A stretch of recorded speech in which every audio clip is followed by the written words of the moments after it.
ರೇಷ್ಮೆ ಗಿಡದ ಹಿಪ್ಪುನೇರಳೆ ಬೇರು ಕೊಳೆ ರೋಗವನ್ನು ತಡೆಗಟ್ಟಲು ಮತ್ತು ಹತೋಟಿಯಲ್ಲಿಡಲು ಹಂತ ಹಂತವಾಗಿ ಈ ಕೆಳಗಿನ ಕ್ರಮಗಳನ್ನು ಅನುಸರಿಸಬೇಕು. ಏಕ್, ತಕ್ಷಣದ ಕಾಳಜಿ ಮತ್ತು ಮಣ್ಣಿನ ಹದಗೊಳಿಸುವಿಕೆ. ನೀರು ನಿಲ್ಲದಂತೆ ತಡೆಯಿರಿ. ತೋಟದಲ್ಲಿ ಅಥವಾ ಗಿಡದ ಬುಡದಲ್ಲಿ ನೀರು ನಿಲ್ಲುತ್ತಿದ್ದರೆ ತಕ್ಷಣವೇ ನೀರು ಹೊರಹೋಗಲು ಬಸಿಗಾಲುವೆಗಳನ್ನು ಡ್ರೈನೇಜ್ ಚಾನಲ್ಸ್ ನಿರ್ಮಿಸಿ. ಮಣ್ಣು ಸಡಿಲಗೊಳಿಸುವುದು. ಗಿಡದ ಬುಡದ ಸುತ್ತಲಿನ ಮಣ್ಣನ್ನು ಎಚ್ಚರಿಕೆಯಿಂದ ಸಡಿಲಗೊಳಿಸಿ. ಇದರಿಂದ ಬೇರುಗಳಿಗೆ ಗಾಳಿ ಆಡುತ್ತದೆ ಮತ್ತು ಬೇರುಗಳು ಬೇಗ ಒಣಗಲು ಸಹಾಯವಾಗುತ್ತದೆ. ಶಿಲೀಂಧ್ರನಾಶಕಗಳ ಫಂಗಿಸೈಡ್ಸ್ ಬಳಕೆ.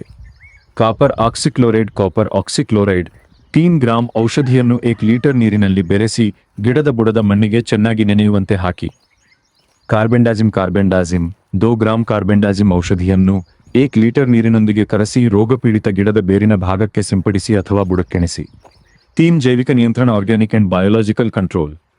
ಟ್ರೈಕೋಡರ್ಮಾ ವಿರಿದೆ ಜೈವಿಕ ಶಿಲೀಂಧ್ರನಾಶಕವನ್ನು ಹಳೆಯ ಕೊಟ್ಟಿಗೆ ಗೊಬ್ಬರದೊಂದಿಗೆ ಬೆರೆಸಿ ಕೆಲವು ದಿನಗಳ ಕಾಲ ನೆರಳಿನಲ್ಲಿ ಇಟ್ಟು ಬಳಿಕ ಗಿಡದ ಬುಡಕ್ಕೆ ಹಾಕಿದರೆ ಬೇರು ಕೊಳೆ ರೋಗವನ್ನು ಉಂಟುಮಾಡುವ ಹಾನಿಕಾರಕ ಶಿಲೀಂಧ್ರಗಳು ನಾಶವಾಗುತ್ತವೆ.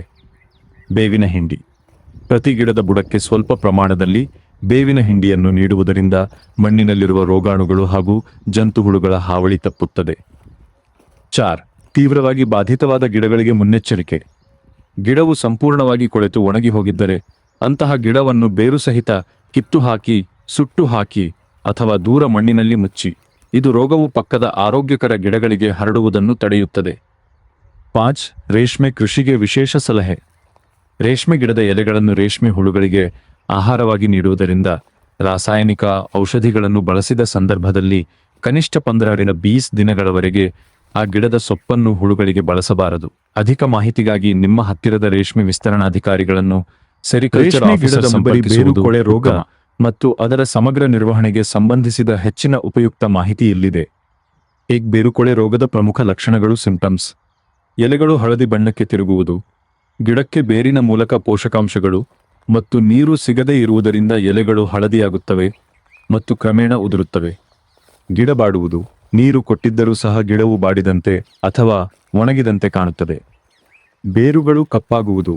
ಗಿಡದ ಬುಡವನ್ನು ಅಥವಾ ಬೇರನ್ನು ಅಗೆದು ನೋಡಿದರೆ ಬೇರುಗಳು ಕಂದು ಅಥವಾ ಕಪ್ಪು ಬಣ್ಣಕ್ಕೆ ತಿರುಗಿ ಮೆದುವಾಗಿ ಕೊಳೆತಿರುತ್ತವೆ ಮತ್ತು ಸುಲಭವಾಗಿ ಕಳಚಿಕೊಳ್ಳುತ್ತವೆ. ಗಿಡ ಸಾಯುವುದು. ರೋಗ ಉಲ್ಬಣಗೊಂಡರೆ ಇಡೀ ಗಿಡವೇ ಕೆಲವೇ ದಿನಗಳಲ್ಲಿ ಒಣಗಿ ಹೋಗುತ್ತದೆ. ರೋಗ ಬರದಂತೆ ತಡೆಯಲು ಮುನ್ನೆಚ್ಚರಿಕೆ ಕ್ರಮಗಳು. Proactive measures. ನೆಲದ ಹದ. ಡ್ರೈನೇಜ್.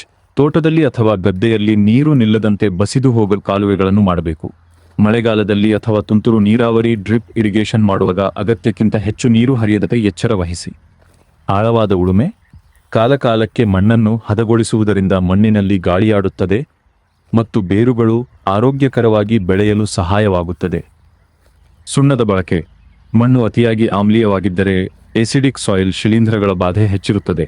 ಇಂತಹ ಸಂದರ್ಭದಲ್ಲಿ ಮಣ್ಣಿಗೆ ಡೋಲೋಮೈಟ್ ಅಥವಾ ಕೃಷಿ ಸುಣ್ಣವನ್ನು ಅಗ್ರಿಕಲ್ಚರಲ್ ಲೈಮ್ ಹದವಾಗಿ ಸೇರಿಸುವುದರಿಂದ ಮಣ್ಣಿನ ಆಮ್ಲೀಯತೆ ಕಡಿಮೆಯಾಗಿ ಶಿಲೀಂಧ್ರಗಳ ಹರಡುವಿಕೆ ತಡೆಯಲ್ಪಡುತ್ತದೆ.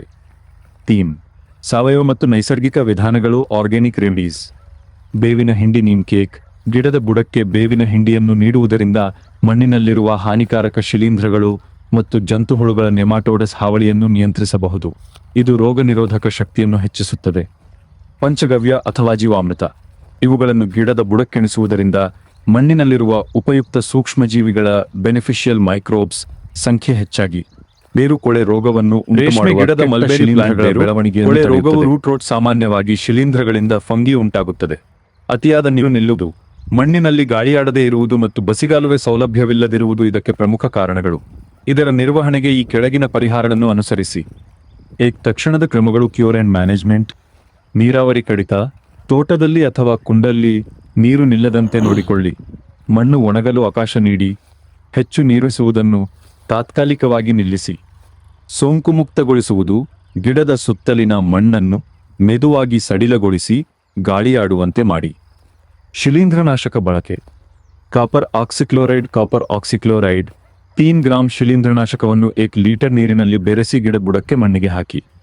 ಕಾರ್ಬೆಂಡಾಜಿಮ್ 2 ಗ್ರಾಂ ಔಷಧಿಯನ್ನು 1 ಲೀಟರ್ ನೀರಿನಲ್ಲಿ ಕರಸಿ ಗಿಡದ ಬೇರಿನ ಭಾಗಕ್ಕೆ ಸಿಂಚನ ಮಾಡಿ. ಬಯೋಫಂಗಸೈಡ್ ಜೈವಿಕ ಶಿಲೀಂಧ್ರನಾಶಕ ಟ್ರೈಕೋಡರ್ಮಾ ಹರ್ಸಿಯಾನಮ್ ಟ್ರೈಕೋಡರ್ಮಾ ವಿರಿದೆ ಬೈ ಹರ್ಸಿಯಾನಮ್ ಜೈವಿಕ ಶಿಲೀಂಧ್ರನಾಶಕವನ್ನು ಕೊಟ್ಟಿಗೆ ಗೊಬ್ಬರದೊಂದಿಗೆ ಬೆರೆಸಿ ಗಿಡದ ಬುಡಕ್ಕೆ ಹಾಕಿದರೆ ಬೇರು ಕೊಳೆಯುವ ರೋಗವನ್ನು ಸಮರ್ಥವಾಗಿ ನಿಯಂತ್ರಿಸಬಹುದು. ತೀವ್ರವಾಗಿ ಬಾಧಿತವಾದ ಗಿಡಗಳಿಗೆ ಬೇರು ಸಂಪೂರ್ಣವಾಗಿ ಕೊಳೆತು ಗಿಡ ಒಣಗುವ ಹಂತದಲ್ಲಿದ್ದರೆ ಅಂತಹ ಗಿಡವನ್ನು ಬೇರು ಸಹಿತ ಕಿತ್ತು ನಾಶಪಡಿಸಿ. ಇದರಿಂದ ರೋಗವು ಪಕ್ಕದ ಗಿಡಗಳಿಗೆ ಹರಡುವುದನ್ನು ತಡೆಯಬಹುದು. ಮುಂದಿನ ಮುನ್ನೆಚ್ಚರಿಕೆಗಳು. ಪ್ರಿವೆನ್ಷನ್. ನೀರಿನ ನಿರ್ವಹಣೆ. ರೇಷ್ಮೆ ಗಿಡಗಳಿಗೆ ಅತಿಯಾದ ನೀರು ಅಗತ್ಯವಿರುವುದಿಲ್ಲ. ಮಣ್ಣಿನಲ್ಲಿ ತೇವಾಂಶವಿರುವಂತೆ ನೋಡಿಕೊಳ್ಳಿ ವಿನಃ ಜವುಗು ವಾಟರ್ಲಾಗ್ಡ ಬಡಬೇಡಿ. ಚೆನ್ನಾಗಿ ಬಸಿದು ಹೋಗುವ ಮಣ್ಣು. ಗಿಡಗಳನ್ನು ನೆಡುವಾಗ ನೀರು ಸುಲಭವಾಗಿ ಹರಿದು ಹೋಗುವಂತಹ ವೆಲ್ ಡ್ರೈನ್ ಮಣ್ಣನ್ನು ಆಯ್ಕೆ ಮಾಡಿ. ಸಾವಯವ ಗೊಬ್ಬರ.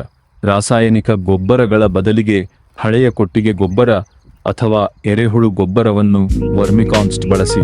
ಇದು ಮಣ್ಣಿನ ಆರೋಗ್ಯವನ್ನು ಕಾಪಾಡುತ್ತದೆ.